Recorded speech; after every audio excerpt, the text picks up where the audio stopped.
बीरबल और 3 चमत्कारी मोती। एक दिन अकबर के दरबार में एक अजनबी व्यापारी आया। उसके कपड़े रेशमी थे, सिर पर लाल पगड़ी और हाथ में एक छोटा लकड़ी का संदूक। वो झुककर बोला, जहांपना, मैं दूर समंदर पार के देश से आया हूं और आपके लिए 3 चमत्कारी मोती लाया हूं। दरबारियों की आंखें चमक उठीं। अकबर ने भौहें चढ़ाकर पूछा, चमत्कारी मोती, इनमें क्या खासियत है? व्यापारी ने संदूक खोला। अंदर 3 मोती रखे थे जो धूप में हल्की नीली रोशनी छोड़ रहे थे।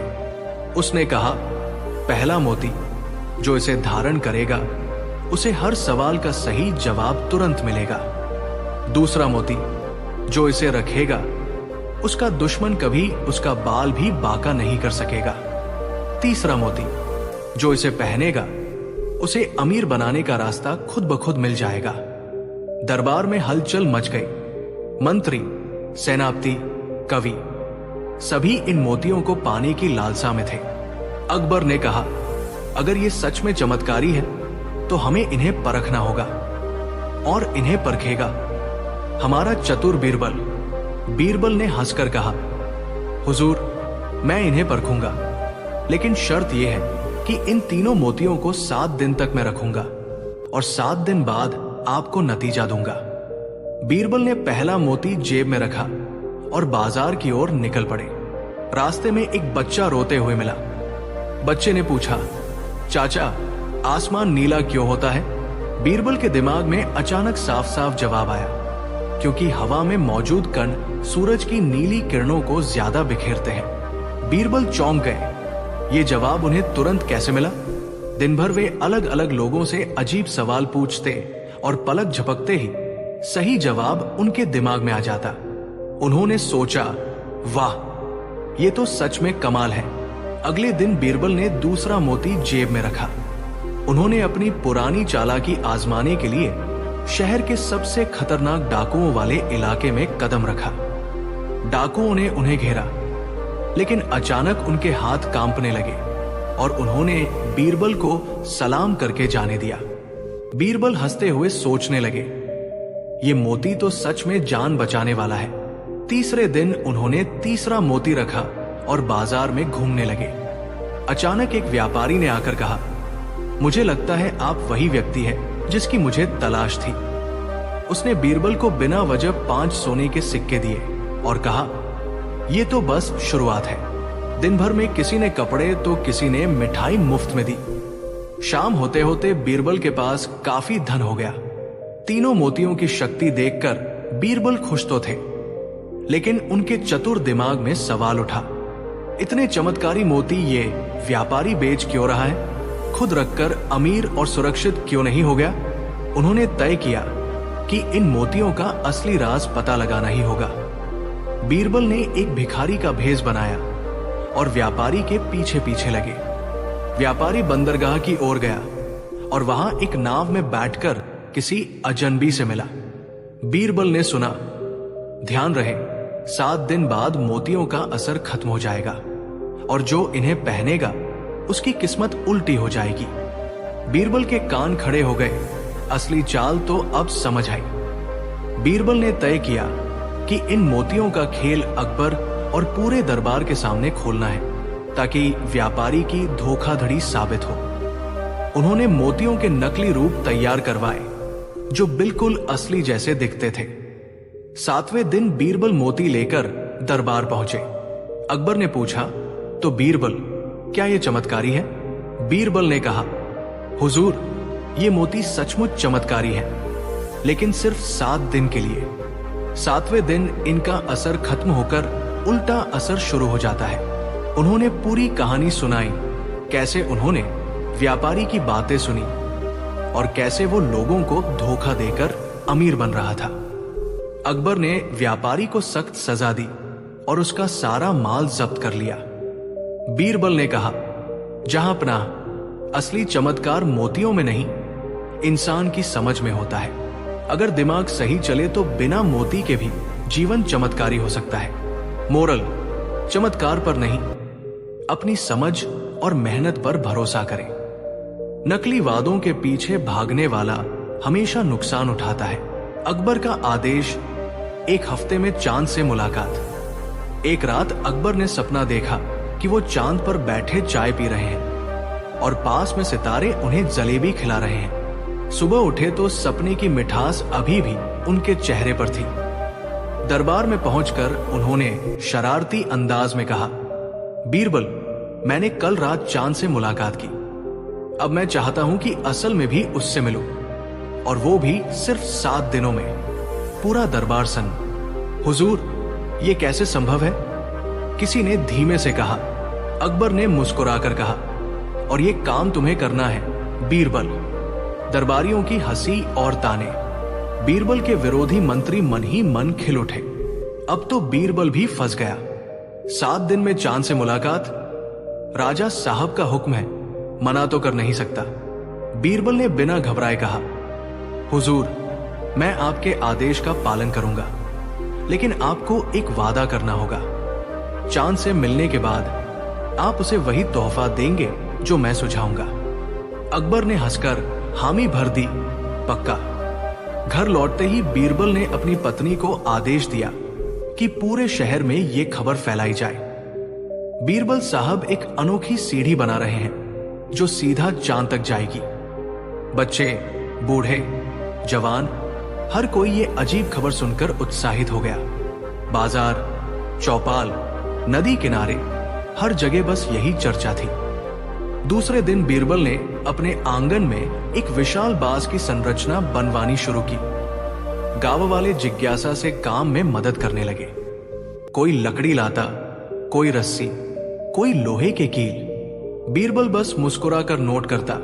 हर कोई खुद को चांद के सफर का हिस्सा मान रहा है। बीरबल ने अपने एक विश्वस्त को आदेश दिया कि शहर में ये बात फैलाए, जो भी इस सीढ़ी पर चढ़ेगा उसका नाम चांद की किताब में दर्ज होगा और उसे आकाश का नागरिक माना जाएगा। अब भीड़ और बढ़ गई। लोगों ने अपने बच्चों के नाम लिखवाने शुरू कर दिए। किसान, व्यापारी, यहां तक कि कुछ दरबारी भी छुप कर आए। अकबर को रिपोर्ट मिली, हुजूर, बीरबल सच में चांद तक सीढ़ी बना रहा है। अकबर ने हैरान होकर कहा, यह तो मैं मजाक में कह रहा था। मगर बीरबल तो सच में। उन्होंने तय किया कि समय आने पर खुद देखेंगे।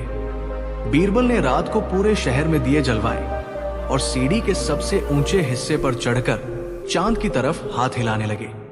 लोग नीचे से चिल्लाए, देखो, बीरबल चांद से बात कर रहा है। बीरबल बस मुस्कुराकर सिर हिलाते रहे। बीरबल ने कहा, कल शाम को चांद हमारी धरती पर आएगा और दरबार में राजा से मिलेगा। लोगों की उत्तेजना चरम पर थी। अकबर भी आधे आधे विश्वास में थे। शाम को दरबार में पर्दा लगा और बीरबल ने घोषणा की, हुजूर, पेश है चांद। पर्दा हटते ही सामने एक बुजुर्ग खगोल शास्त्री खड़ा था, जिसके सिर पर गोल चांदी का मुकुट और सफेद चमकीला वस्त्र था।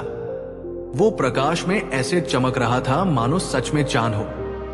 अकबर मुस्कुराए तो बीरबल, ये चांद है?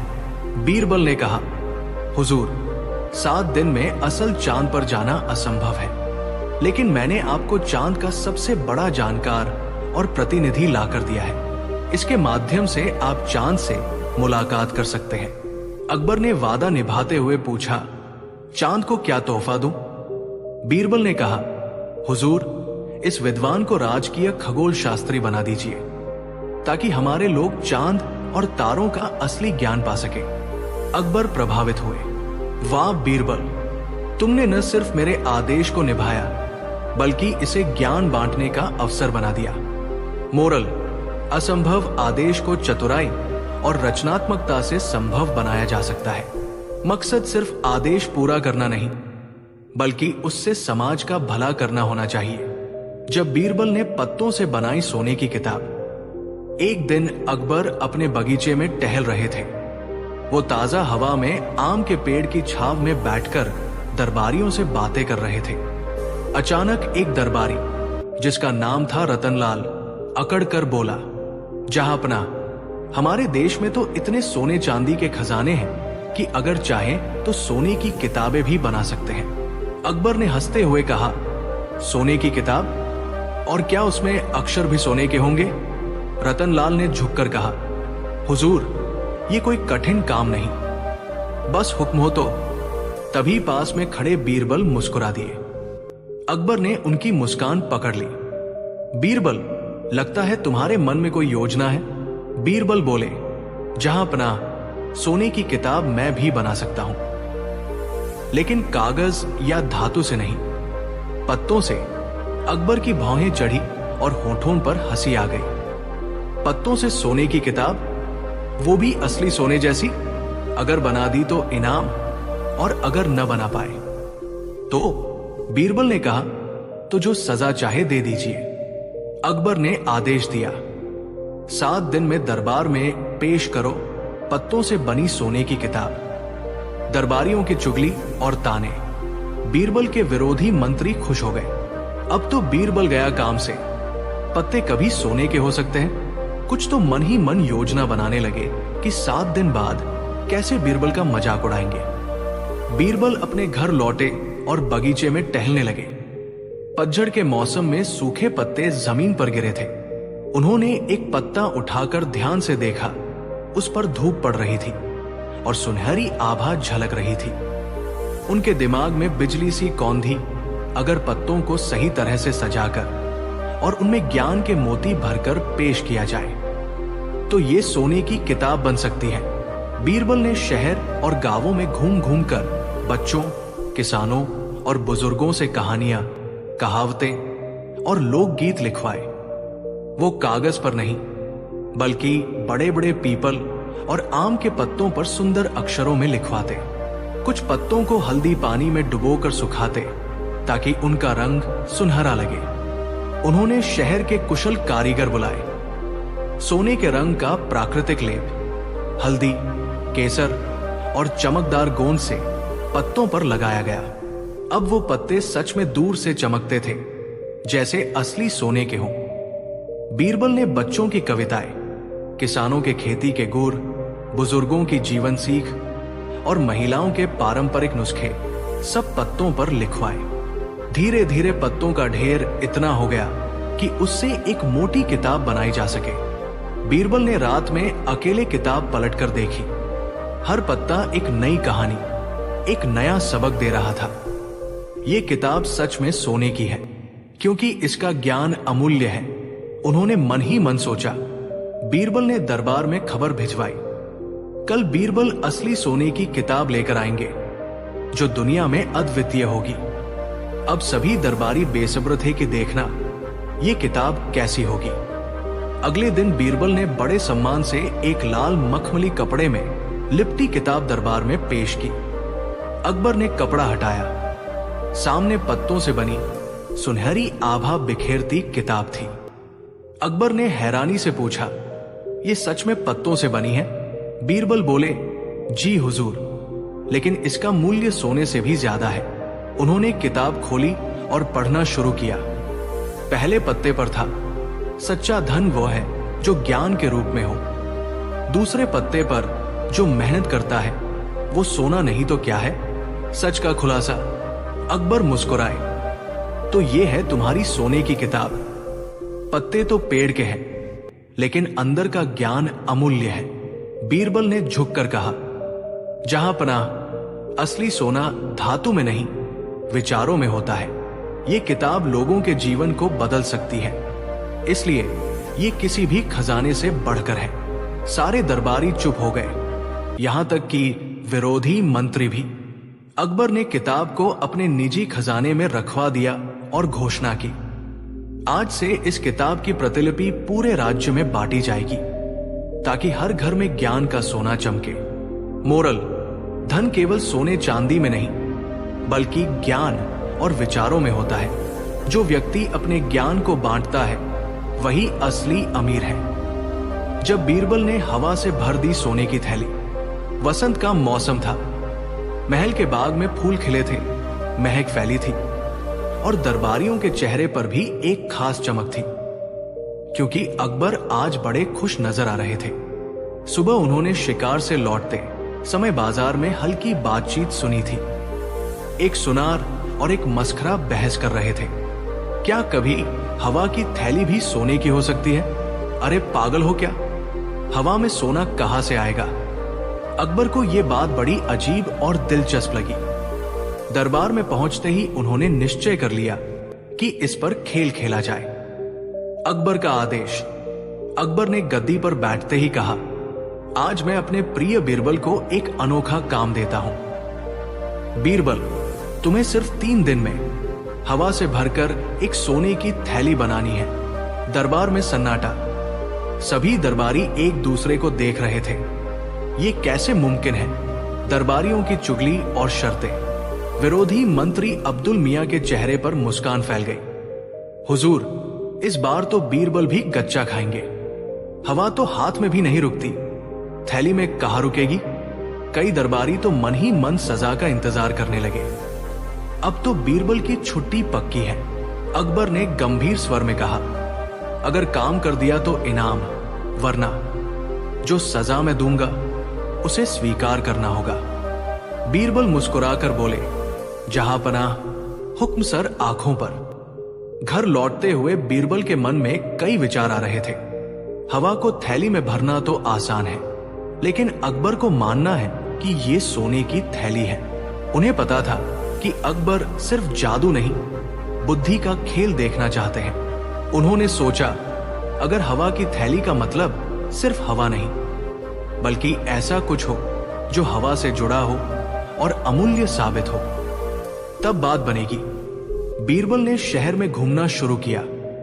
उन्होंने देखा, लोहार अपने भट्ठे में हवा फूंक कर लोहे को पिघला रहा है। बुनकर करघे पर हवा की दिशा देख देख कर धागा खींच रहा है। किसान अपने खेतों में बीज बोते समय हवा के बहाव का अंदाज लगा रहा है। बीरबल के दिमाग में एक विचार चमका, हवा अकेली बेकार नहीं, लेकिन जब सही जगह और सही समय पर उसका उपयोग हो तो वो सोना उगल सकती है। बीरबल ने कुछ खास लोगों को बुलाया।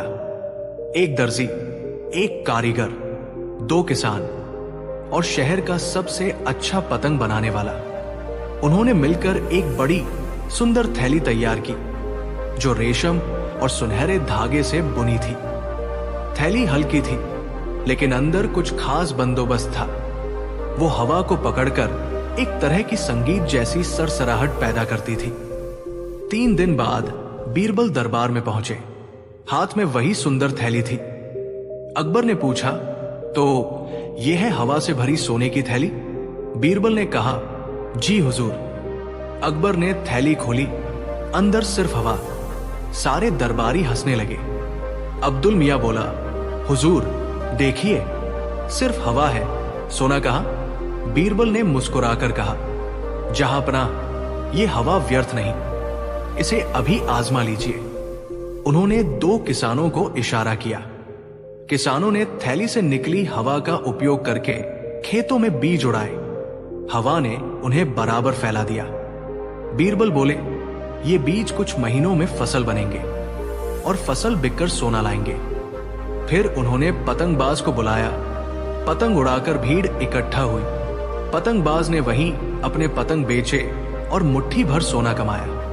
अंत में उन्होंने बताया, जहांपनाह, हवा की सही दिशा से लोहार का भट्ठा जलता है, रेशम काता जाता है, जहाज चलता है और ये सब मिलकर सोना पैदा करते हैं। तो ये थैली जो हवा से भरी है, वास्तव में सोने की थैली है। बस सोना समय के साथ आता है। सारे दरबारी हैरान रह गए। अकबर ने ताली बजाई। बीरबल, तुमने एक बार फिर साबित कर दिया कि समझदार व्यक्ति हवा को भी सोने में बदल सकता है। अब्दुल मियां चुपचाप कोने में बैठ गया। अकबर ने बीरबल को सोने के 50 अशरफी दिए और घोषणा की, आज से हमारे राज्य में हवा की दिशा और ताकत को समझने के लिए एक विशेष विद्यालय खुलेगा, ताकि हर व्यक्ति इसे अपनी आजीविका में उपयोग कर सके।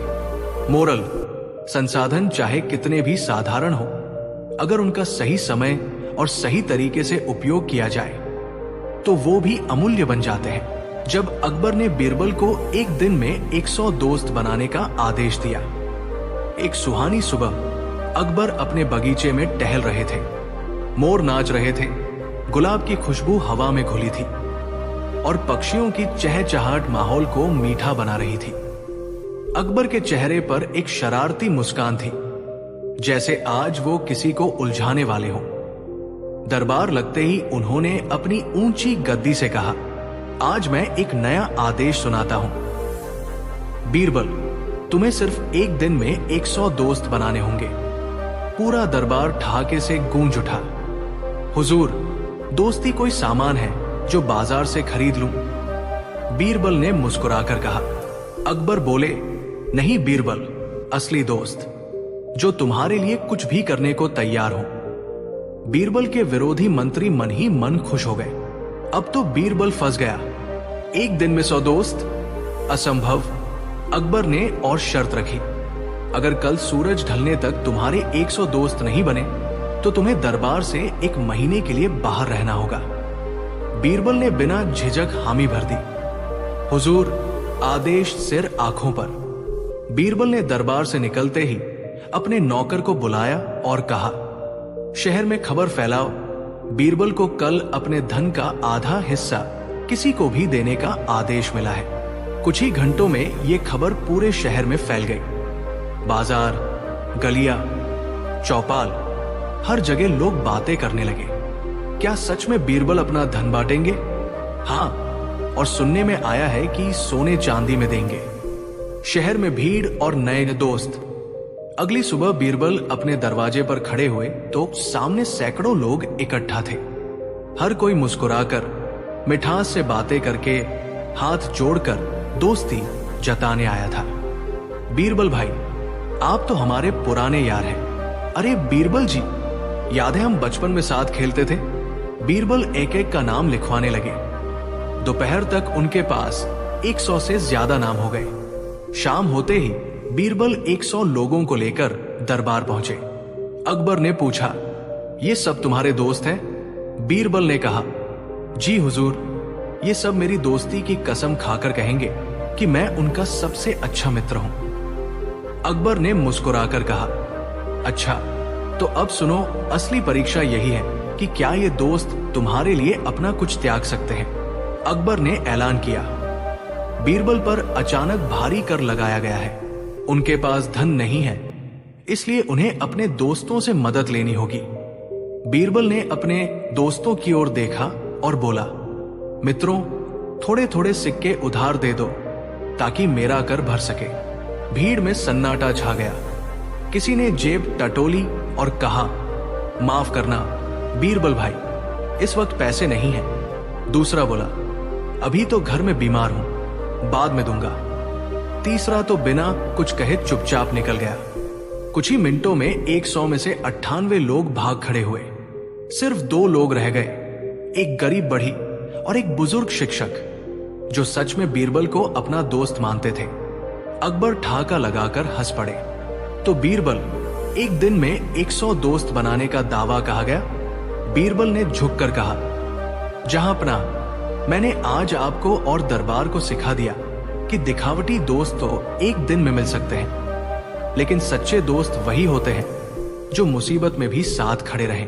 अकबर ने ताली बजाई और कहा, वाह बीरबल, तुमने आज दोस्ती का असली मतलब समझा दिया। ये 2 लोग ही तुम्हारे सच्चे मित्र हैं और ये सोने चांदी के किसी खजाने से कम नहीं। मोरल, दुनिया में दोस्ती की गिनती से ज्यादा उसकी सच्चाई मायने रखती है। मुसीबत में साथ खड़ा व्यक्ति ही असली दोस्त होता है, बाकी तो वक्त के मेहमान होते हैं। जब बीरबल ने राजा को पानी में तैरता बिस्तर दिया। फतेहपुर सीकरी में वो गर्मियों का मौसम था, जब हवा भी तपिश से झुलसने लगती है। राजा अकबर महल के बड़े फव्वारे के पास बैठे पसीना पोंछ रहे थे। दरबारियों ने पंखा झलने की कोशिश की, लेकिन तेज गर्म हवा में पंखा भी बेअसर था। अकबर बोले, बीरबल, ये गर्मी तो जान लेने पर तुली है, नींद तो दूर, बैठना भी मुश्किल हो गया है। बीरबल मुस्कुराए, जहां पनाह, अगर आप अनुमति दें तो मैं आपको ऐसी जगह सुलाऊंगा जहां न गर्मी होगी न मच्छर, और आप पानी के ऊपर सोएंगे। अकबर चौंक गए। पानी के ऊपर? क्या मैं मछली हूं जो पानी में सो जाऊं? अकबर को समझ में नहीं आया कि बीरबल सच में बोल रहे हैं या मजाक कर रहे हैं। उन्होंने पूछा, क्या ये कोई जादू है? बीरबल, नहीं हुजूर, ये दिमाग और हुनर का मेल है।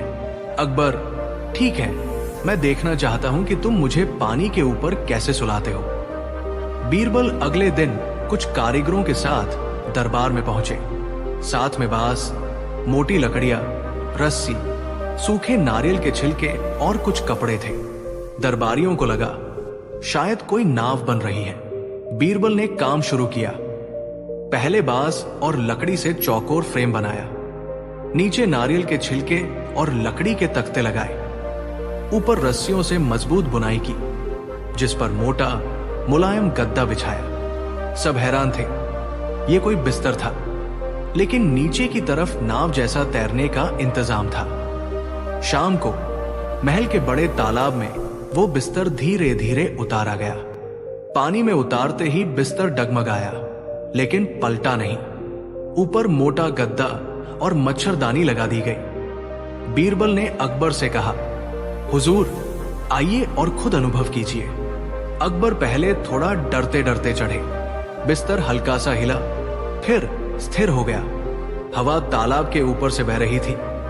हल्की ठंडक और पानी की नमी ने अकबर को तुरंत सुकून दिया।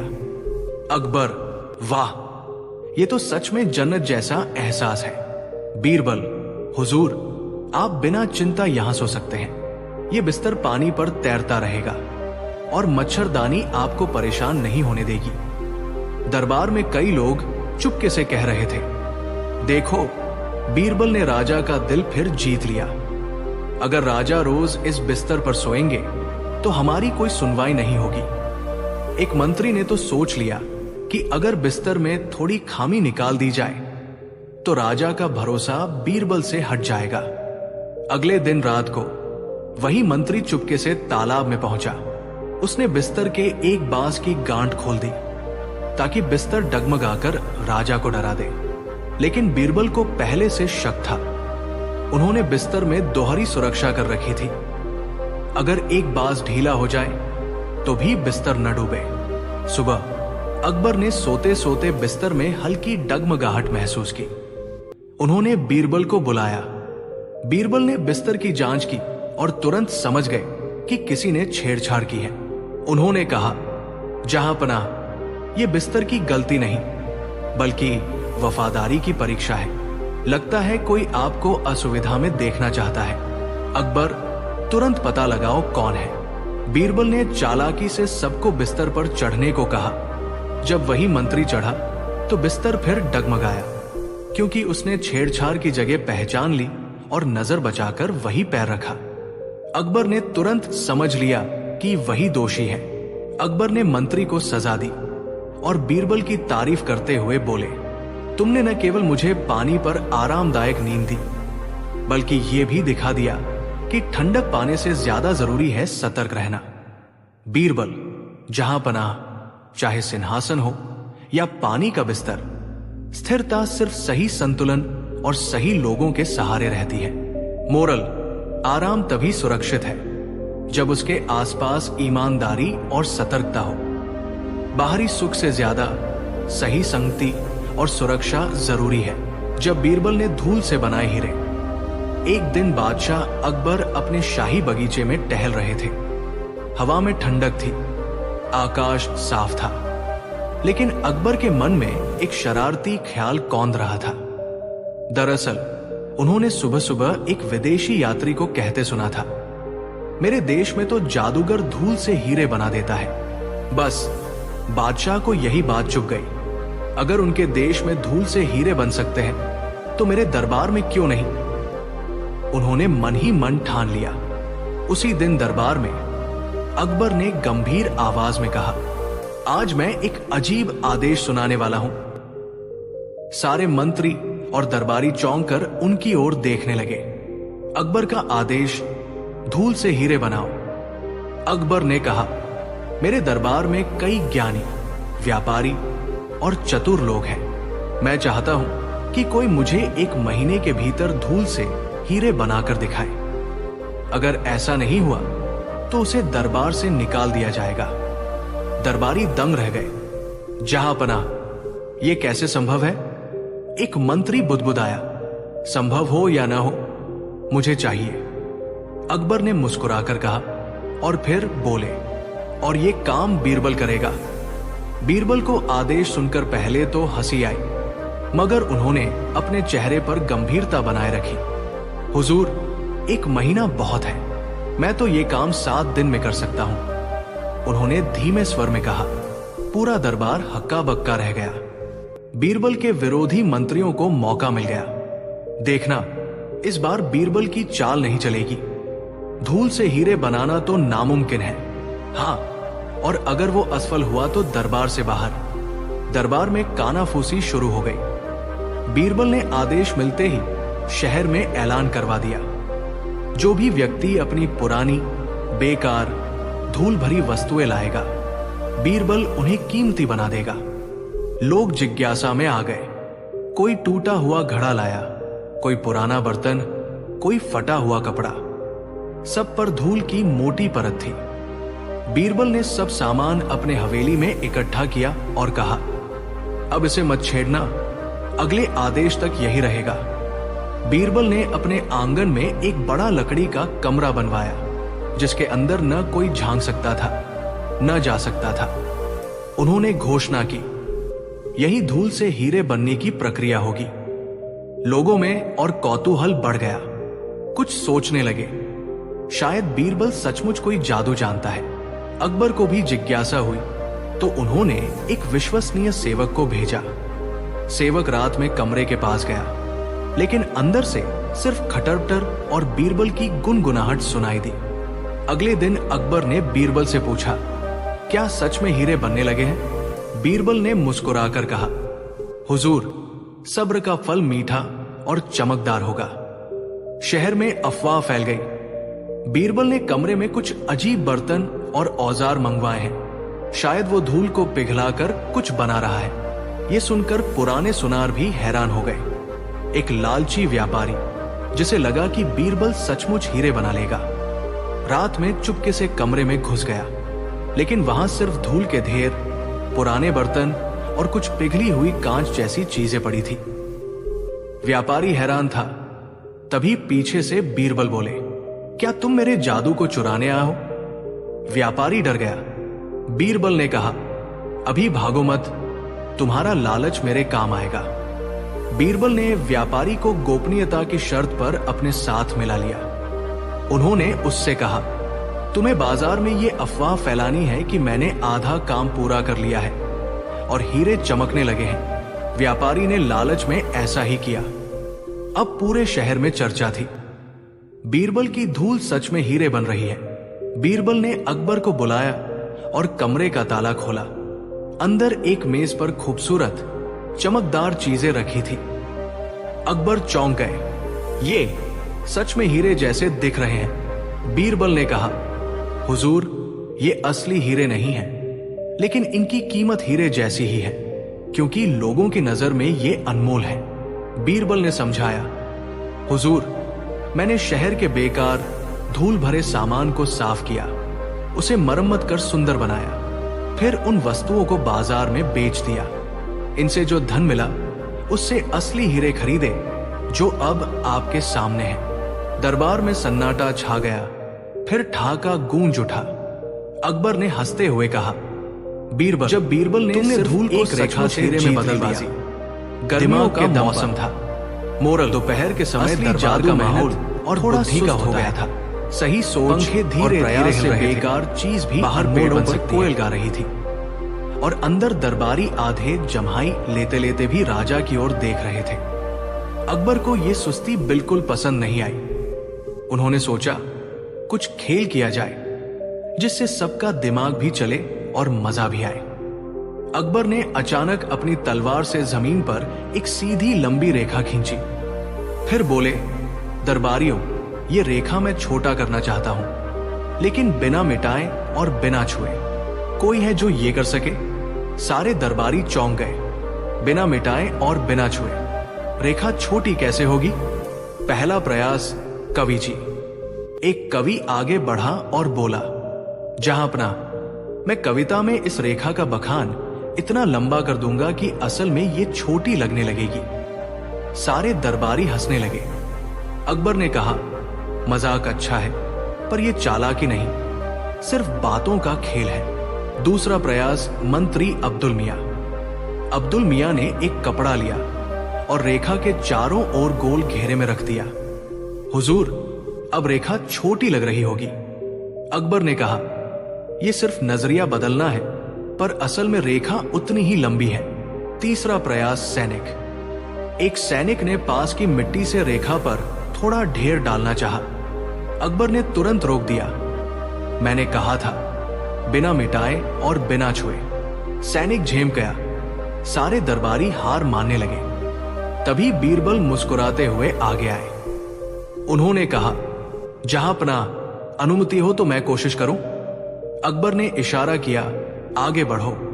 बीरबल ने अपनी तलवार उठाई और पहली रेखा के पास ही एक और रेखा खींच दी, लेकिन यह रेखा पहली से लंबी थी। सभी ने देखा, पहली रेखा को उन्होंने छुआ भी नहीं, मिटाया भी नहीं, पर अब पहली रेखा दूसरी लंबी रेखा के मुकाबले छोटी लग रही थी। अकबर ने हंसते हुए कहा, वाह बीरबल, तुमने बिना छुए, बिना मिटाए रेखा को छोटा कर दिखाया। अब्दुल मियां बड़बड़ाने लगे, ये तो धोखा है, असल में पहली रेखा तो उतनी ही लंबी है। बीरबल मुस्कुराए, मंत्री जी, यही तो जीवन का सच है। जब कोई आपसे बेहतर हो जाता है तो आप खुद ब खुद छोटे लगने लगते हैं। सारा दरबार ठहाकों से गूंज उठा। अकबर ने बीरबल को सोने की 20 अशर्फियां दी और कहा, तुमने सिर्फ समस्या का हल नहीं निकाला, बल्कि हमें जीवन का सबक भी दे दिया। मोरल, दूसरों को छोटा करने में समय बर्बाद करने के बजाय खुद को बड़ा बनाने पर ध्यान दो, तब तुलना अपने आप बदल जाएगी। जब बीरबल ने एक चुटकुले से बचा लिया राज्य, फतेहपुर सीकरी की गलियों में उस दिन एक अजीब सी बेचैनी थी। दूर दूर तक खबर फैल गई थी कि पड़ोसी राज्य के राजा रुद्र प्रताप ने अकबर के खिलाफ युद्ध की तैयारी कर ली है। कारण, किसी ने उनके कान में यह बात डाल दी थी कि अकबर ने दरबार में उनका मजाक उड़ाया है। अकबर को यह सुनकर गुस्सा आया और हैरानी भी। ये कौन सा मजाक था जो मैंने किया ही नहीं। दरबार में हलचल। दरबार बुलाया गया। मंत्री, सेनापति, व्यापारी सब चिंता में डूबे थे। जहांपनाह, हमें फौरन सेना बढ़ानी होगी, किले की दीवारें मजबूत करनी होंगी।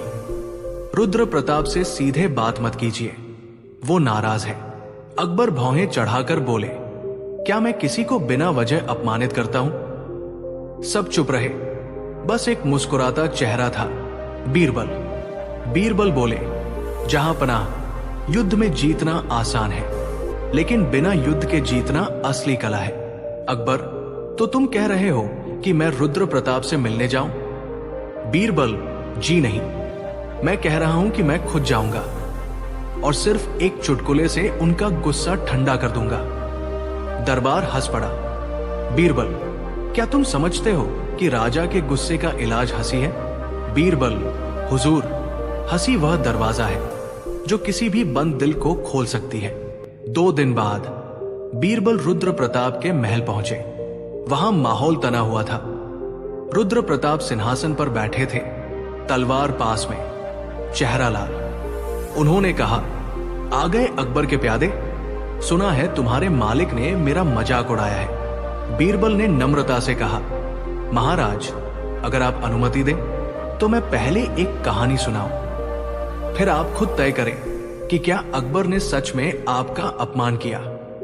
रुद्र प्रताप ने सोचा, चलो देखते हैं ये चालाक आदमी क्या कहता है। बीरबल ने शुरू किया, एक बार एक राजा था, बेहद ताकतवर, बेहद शूरवीर। उसके राज्य में सब खुश थे, लेकिन एक समस्या थी।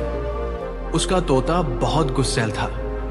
दरबारियों में हल्की हंसी फैल गई। रुद्र प्रताप हल्का सा मुस्कुराए, लेकिन बोले, आगे बोलो। एक दिन उस तोते ने राजा से कहा, मुझे लगता है पड़ोसी राज्य के तोते ने मेरा मजाक उड़ाया है, इसलिए मैं उससे लड़ाई करूंगा। राजा ने पूछा, उसने क्या कहा? तोता बोला, मुझे ठीक से याद नहीं, लेकिन किसी ने सुना कि उसने कुछ ऐसा कहा। अब रुद्र प्रताप के होठों पर दबादबा हंसी का कंपन आने लगा। बीरबल ने रुककर देखा, असर हो रहा था।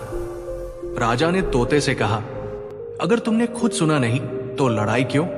तोता बोला, क्योंकि मैं मानता हूं कि वो मेरा दुश्मन है और यही मेरे गुस्से के लिए काफी है। बीरबल झुककर बोले, महाराज, मुझे डर है कि कहीं आप उस तोते की जगह न बैठ गए हों और कोई आपको भड़का रहा हो।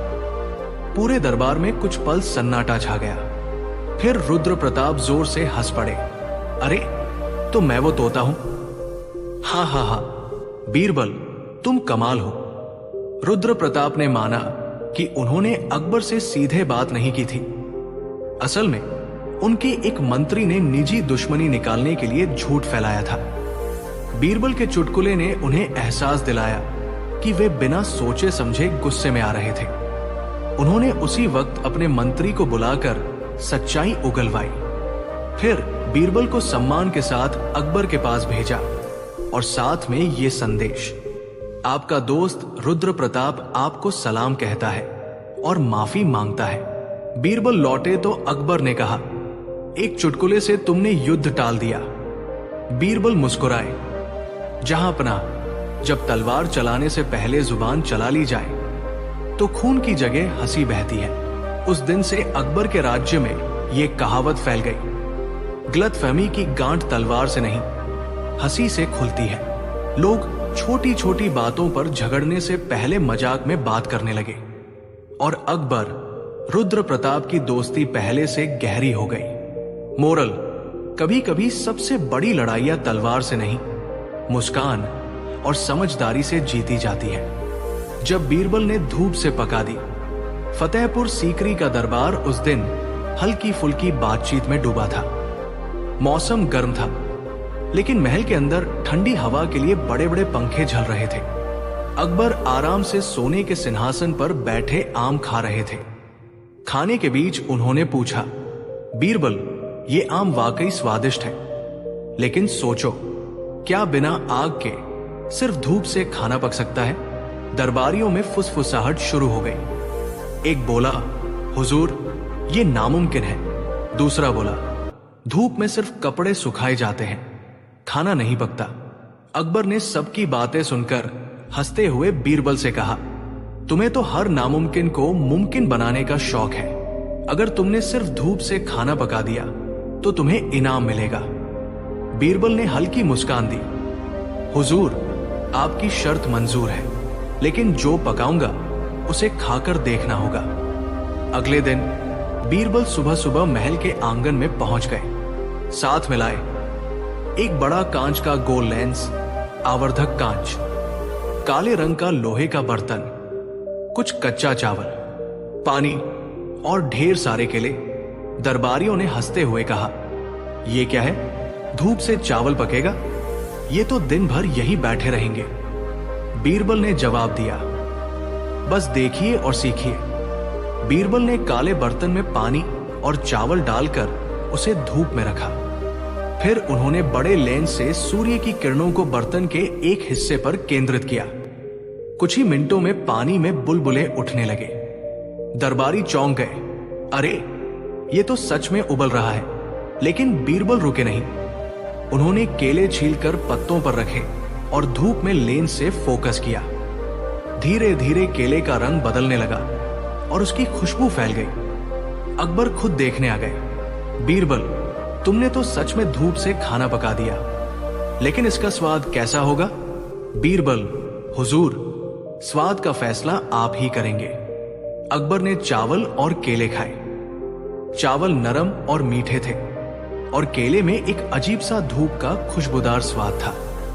अकबर ने तारीफ की, वाह, ये तो अलग ही स्वाद है। कुछ दरबारी सोचने लगे, अगर बीरबल हर बार ऐसे अनोखे कारनामे करते रहेंगे तो राजा उन्हें और भी ज्यादा पसंद करेंगे। एक दरबारी ने चाल चली। वो अगले दिन बीरबल के पास आया और बोला, अगर तुम सच में इतने होशियार हो तो धूप से खाना सिर्फ 1 घंटे में पका कर दिखाओ। बीरबल मुस्कुराए, चालाकी मुझसे मत करना, वरना खुद फंस जाओगे। बीरबल ने दरबारी की चुनौती मान ली, लेकिन एक शर्त रखी, तुम बर्तन धूप में रखोगे और मैं सिर्फ रास्ता दिखाऊंगा।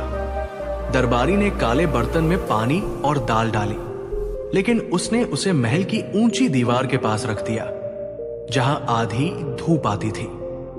1 घंटे बाद पानी हल्का सा गर्म हुआ, लेकिन दाल कच्ची रही। बीरबल ने कहा, धूप से खाना पकाने के लिए सही जगह, सही समय और सही तरीका जरूरी है। अगर तुम्हें जल्दबाजी है तो खाना कच्चा ही मिलेगा। अकबर हंस पड़े, तो ये सिर्फ धूप की नहीं, दिमाग की भी ताकत है। बीरबल को एक विचार आया। उन्होंने गांव के लोगों को बुलाया और उन्हें धूप से खाना पकाने का तरीका सिखाया। देखो, इससे लकड़ी और कोयले की बचत होगी और धुआं भी नहीं बनेगा। गांव वालों ने खुश होकर इसे अपनाया। जल्द ही आसपास के गांवों में लोग अपने अपने धूप वाले बर्तन बनाने लगे। ईर्ष्यालु दरबारी ने एक और चाल चली। उसने सोचा, अगर बादल आ गए तो बीरबल का धूप वाला तरीका फेल हो जाएगा। एक दिन जब हल्के बादल थे, उसने राजा को बुलाया। हुजूर, आज तो धूप नहीं है, अब देखते हैं बीरबल क्या करते हैं। बीरबल ने मुस्कुराते हुए बड़े शीशे के पैनल लगाए, जो हल्की धूप को भी इकट्ठा कर देते थे। धीरे धीरे खाना पक गया। अकबर ने कहा, तुम तो वाकई हर समस्या का हल निकाल लेते हो। अकबर ने घोषणा की, आज से बीरबल का ये धूप वाला पकाने का तरीका पूरे राज्य में अपनाया जाएगा, ताकि लकड़ी की बर्बादी रुके और लोग स्वस्थ रहें। बीरबल झुककर बोले, जहांपनाह, प्रकृति हमें हर दिन ऊर्जा देती है, बस हमें उसे समझना और सही तरह इस्तेमाल करना आना चाहिए।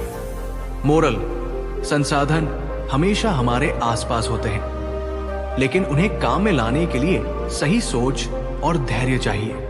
जो धूप सिर्फ हमें गर्म लगती है, वही हमारे लिए भोजन भी बना सकती है, बशर्ते हम उसे समझें। अकबर का सबसे बड़ा डर और बीरबल का अनोखा इलाज। फतेहपुर सीकरी की ठंडी सुबह थी। महल के बगीचों में फूल खिले थे, मोर नाच रहे थे, लेकिन बादशाह अकबर के चेहरे पर मुस्कान नहीं थी।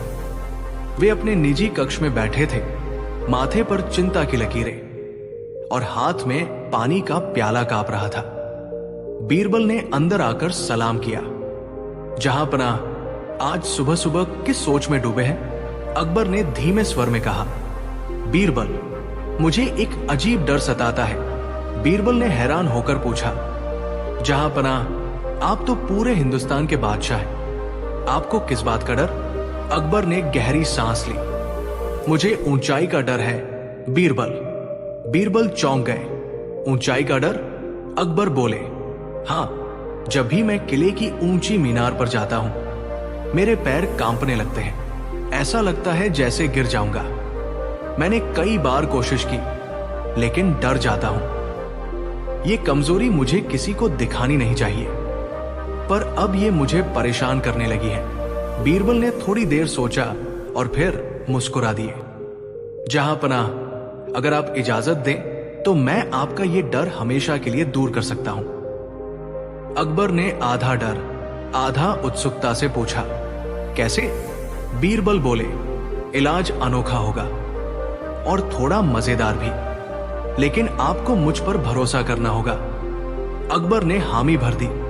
अगले दिन बीरबल अकबर को लेकर महल के पिछवाड़े गए।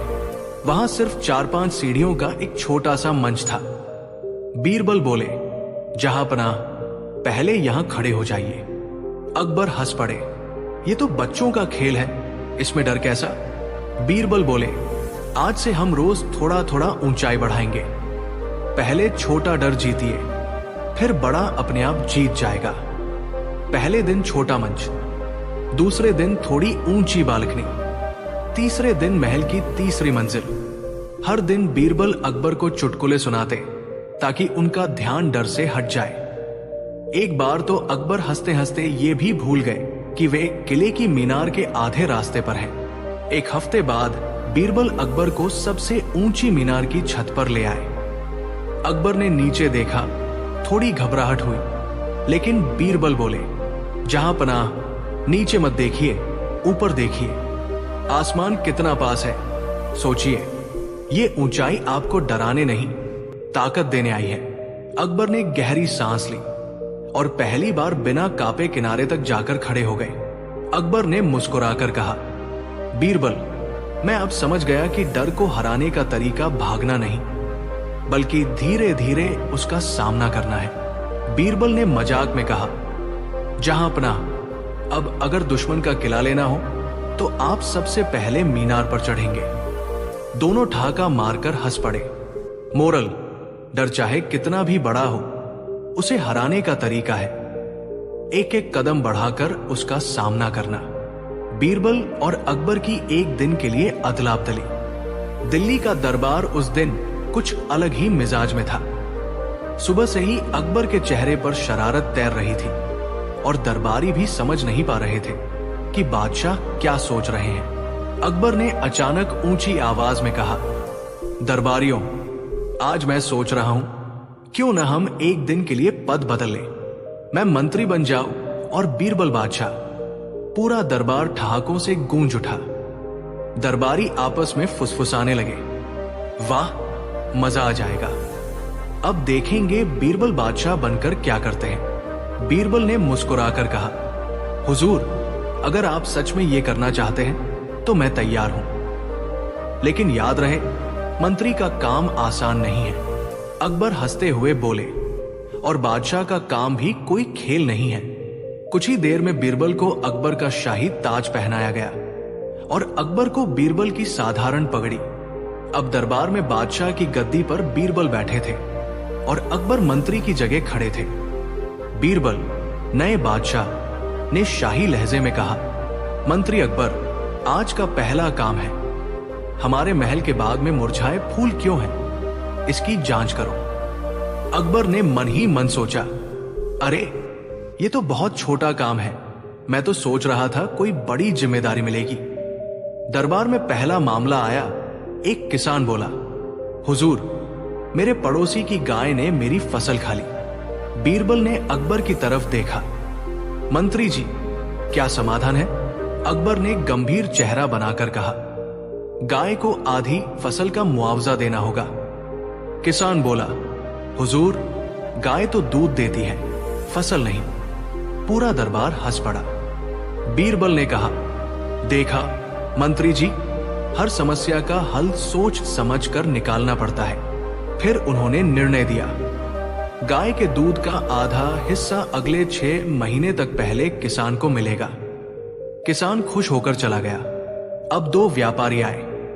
दोनों के पास एक जैसे दिखने वाले हार थे और दोनों दावा कर रहे थे कि असली हार उनका है। बीरबल ने अकबर से कहा, मंत्री जी, असली और नकली हार की पहचान कीजिए। अकबर ने हार हाथ में लेकर कहा, जो भारी होगा वही असली होगा। उन्होंने तौलने का आदेश दिया। दोनों का वजन बराबर निकला। दरबार में फिर हंसी गूंजी। बीरबल ने पानी का बड़ा कटोरा मंगवाया। दोनों हार उसमें डाले। असली मोती वाला हार नीचे बैठ गया और नकली वाला ऊपर तैरने लगा। ये असली है और ये नकली, बीरबल ने फैसला सुनाया। अकबर ने मन ही मन सोचा, ये काम जितना आसान दिखता है उतना है नहीं। एक सैनिक आया, हुजूर, मुझे पिछले 3 महीने से वेतन नहीं मिला। बीरबल ने अकबर से पूछा, मंत्री जी, क्या कारण है? अकबर बोले, शायद खजाने में पैसे कम हैं, इसलिए नहीं मिला। बीरबल मुस्कुराए, मंत्री जी, खजाने में पैसे हैं, लेकिन गिनने और बांटने के लिए सही व्यवस्था चाहिए। फिर उन्होंने आदेश दिया कि सैनिक को तुरंत वेतन मिले। दोपहर में अकबर को बताया गया कि रसोई में चीनी कम पड़ गई है। अकबर ने सोचा, यह भी मंत्री का काम है? मैं तो सोच रहा था मंत्री बस सलाह देते हैं। उन्होंने एक सिपाही को भेजा कि बाजार से चीनी लाए, लेकिन सिपाही को पता नहीं था किससे लेना है और वो खाली हाथ लौट आया। बीरबल ने तुरंत रसोइयों को समझाया कि वे अगले दिन तक गुड़ से मिठाई बनाए। शाम को बीरबल ने, जो आज बादशाह थे, आदेश दिया, मंत्री अकबर, आप बताइए, अगर कोई नामुमकिन काम आपको दिया जाए तो आप कैसे करेंगे?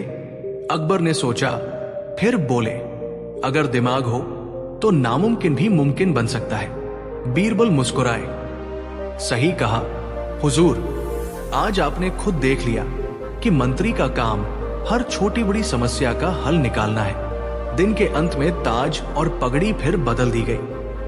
अकबर ने हंसते हुए कहा, बीरबल, आज मुझे समझ में आया कि मंत्री का काम सिर्फ सलाह देना नहीं, बल्कि तुरंत और सही समाधान निकालना है।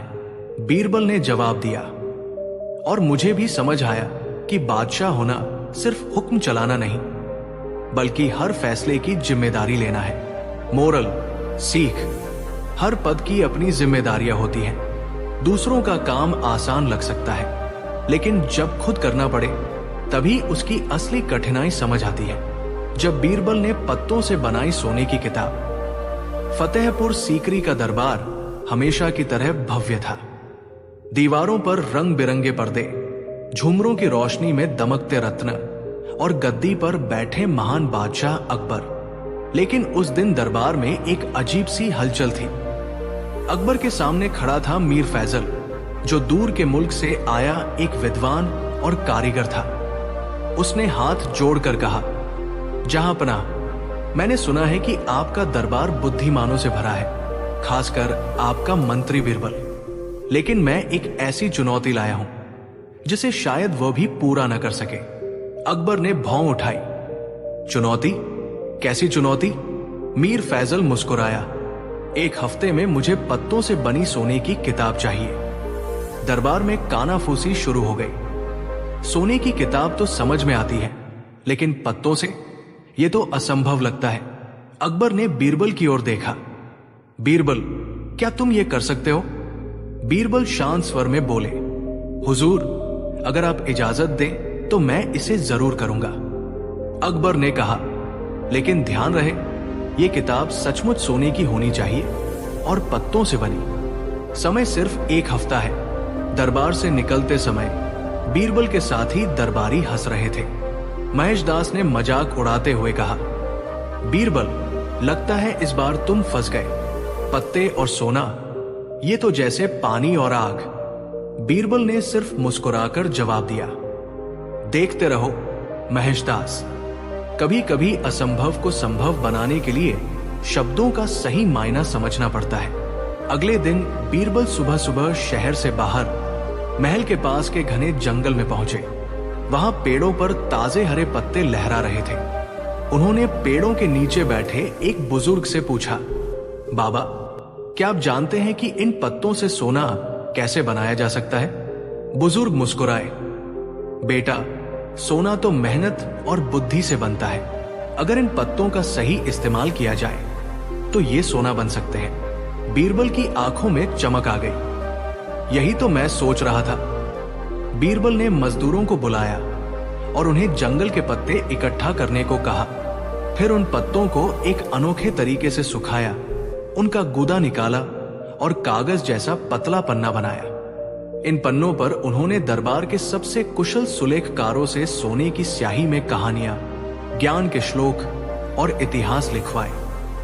जब किताब तैयार हुई तो उसके पन्ने सचमुच हरे पत्तों से बने थे और अक्षर चमकते सोने जैसे दमक रहे थे। एक हफ्ते बाद बीरबल किताब लेकर दरबार पहुंचे। अकबर ने उत्सुकता से पूछा, तो बीरबल, कहाँ है तुम्हारी पत्तों से बनी सोने की किताब? बीरबल ने खूबसूरत कपड़े में लिपटी किताब खोली। पन्नों की खुशबू ताजा पत्तों जैसी थी और अक्षर सोने की चमक से दमक रहे थे। मीर फैजल की आंखें फैल गई। ये तो सचमुच पत्तों से बनी और सोने की किताब है। बीरबल ने कहा, जहां पनाह, पेड़ों के पत्तों से कागज बना, उस पर सोने की स्याही से ज्ञान लिखा गया। असली सोना ये ज्ञान है जो आने वाली पीढ़ियों को भी अमीर बना देगा। अकबर ने ताली बजाते हुए कहा, बीरबल, तुमने न सिर्फ चुनौती जीती, बल्कि ये भी दिखाया कि असली सोना जेवरों में नहीं, बल्कि ज्ञान में है। दरबार गूंज उठा, वाह बीरबल, वाह। मोरल, दुनिया का सबसे कीमती सोना ज्ञान है, जो समय के साथ और भी चमकता है। जब बीरबल ने नकली साधु की पोल खोली फतेहपुर सीकरी में हलचल मची हुई थी। बाजार में, चाय की दुकानों पर, यहां तक कि महल के रसोई घर में भी सिर्फ एक ही बात चल रही थी। शहर में एक चमत्कारी साधु आए हैं। कहा जा रहा था कि वो साधु भविष्य देख सकते हैं, बीमारियों का इलाज कर सकते हैं और हाथ पर नजर डालते ही आदमी की किस्मत बता देते हैं। उनका नाम था महात्मा दिव्य दर्शनानंद जी महाराज। लोग उनकी झोपड़ी के बाहर लंबी कतार लगा रहे थे। कोई अपनी खोई हुई गाय पूछ रहा था, कोई कारोबार का भविष्य, तो कोई संतान सुख का उपाय। दरबार में भी इस साधु की चर्चा पहुंची। एक दरबारी ने कहा, जहांपना, ये साधु तो सच्चे सिद्ध पुरुष लगते हैं। पूरे शहर का कहना है कि इनके बताए टोटके से लोगों का भाग्य बदल गया। अकबर, जो नई चीजें आजमाने में हमेशा उत्सुक रहते थे, बोले, क्यों ना हम भी इन्हें बुलाएं और देखें कि ये कितने चमत्कारी हैं। बीरबल चुपचाप मुस्कुरा रहे थे। उनके चेहरे पर हल्की सी शंका थी, लेकिन वे अभी कुछ बोले नहीं। अगले दिन साधु महाराज हाथ में चमकता हुआ चांदी का कमंडल, गले में मणियों की माला और माथे पर भभूत लगाकर दरबार में पहुंचे। उनके साथ दर्जनों चेले चाटी भी थे, जो लगातार नारे लगा रहे थे, महात्मा जी की जय। साधु ने अकबर को देखते ही झुककर कहा, महाराज, आपके राज्य में सुख समृद्धि बनी रहे, इसके लिए मैं यहां विशेष पूजा करने आया हूं। बीरबल ध्यान से साधु को देख रहे थे। उन्होंने नोट किया कि साधु के पैरों में महंगे रेशमी जूते हैं और उनकी अंगुलियों में सोने की कई अंगूठियां हैं। सच्चे साधु आमतौर पर इतना आडंबर नहीं रखते। बीरबल ने मन ही मन सोचा, ये साधु कुछ तो गड़बड़ है। साधु ने दरबार में ही एक छोटा सा चमत्कार दिखाया। उन्होंने पानी के कटोरे में कुछ मंत्र पढ़े और उसमें से एक सुनहरी अंगूठी निकाल ली। लोग हैरान हो गए, लेकिन बीरबल समझ गए कि अंगूठी पहले से ही उनके हाथ की मुट्ठी में छिपी थी। बीरबल ने अकबर से कहा, जहांपना, ये साधु बहुत बड़े सिद्ध हैं, क्यों न इनकी परीक्षा ली जाए। साधु आत्मविश्वास से बोले, पूछिए महाराज, मैं हर सवाल का जवाब दूंगा। बीरबल ने मुस्कुराकर कहा, तो बताइए, अभी इस समय मेरे घर में मेरी पत्नी क्या कर रही है। साधु ने आंखें बंद की, सिर हिलाया और बोले, वो पूजा कर रही है। बीरबल ने कहा, गलत, वो तो इस समय अपने मायके में है और वहां भी पूजा नहीं, बल्कि रसोई में पकौड़े बना रही है। दरबार में हल्की सी हंसी फैल गई। बीरबल ने अगला दाव खेला। उन्होंने साधु को एक सीलबंद डिब्बा दिया और कहा, इसमें क्या है बताइए, तभी मानेंगे कि आप सच्चे हैं। साधु ने मंत्र पढ़े, माथे पर हाथ रखा और बोले, इसमें सोने का सिक्का है। बीरबल ने डिब्बा खोला, उसमें तो एक प्याज थी। पूरे दरबार में ठहाका गूंज उठा। अब बीरबल ने सख्त लहजे में कहा, जहांपना, ये साधु कोई सिद्ध पुरुष नहीं, बल्कि एक चालाक ठग है, जो भोले भाले लोगों को बेवकूफ बनाकर सोना चांदी लूटता है। उन्होंने अपने गुप्तचर बुलाए, जिन्होंने साधु की झोपड़ी की तलाशी ली। वहां से दर्जनों सोने चांदी के गहने, महंगे कपड़े और ठगी के सामान मिले। अकबर ने साधु को जेल भेजने का आदेश दिया और कहा, बीरबल, अगर तुम न होते तो मैं भी इस ढोंग के जाल में फंस जाता। बीरबल ने मुस्कुराकर कहा, जहांपनाह, असली साधु वह है जो अपने आचरण और सादगी से लोगों का दिल जीते, न कि सोने चांदी से। मोरल, अंधा विश्वास इंसान को अंधा बना देता है। हमें आंख मूंदकर किसी पर भरोसा करने से पहले उसकी सच्चाई जरूर परखनी चाहिए।